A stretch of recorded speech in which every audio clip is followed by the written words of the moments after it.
Hi friends, my name is Lauren and I'm a librarian at the Cranford Public Library. Welcome to week 14 of our We're Gonna Make It challenge. Each week I'll give you a new idea of something to build or make, and this week's theme is board games. Let's get started. You'll need dice, 1 or 2 will do.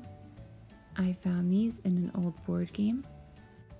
You'll also want to gather some glue, something to mark your spot in the game. I like to use coins.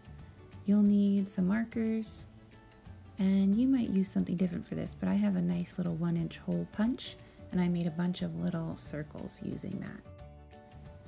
I'm going to use this really big egg carton as the base for my board game, but if you don't have one of these around, a smaller one will do.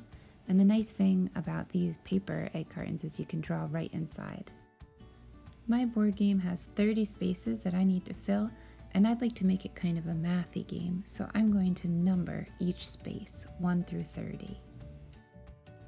This is going to take a while, so I'll meet you back here when it's all done. Okay, I have my 30 numbered spaces, and now it's time to glue them into my egg carton. This is another step that's going to take a little bit of time, so I'll meet you back here when it's all done. Whew, all 30 spaces are numbered. You can be done here, or you can customize your game a little bit more. If you're ready to go straight to playing the game, grab your markers and your dice. You can choose to roll both dice and add up the total, or you can roll just one. This can be a nice simple game, or you can make up some fun new rules. You can decorate the board in whatever way you'd like. Make it your own. Another fun game to create is your own personal snakes and ladders. I have to give credit for this idea to artist Shar Battaglia, who created a really fantastic snakes and flowers game.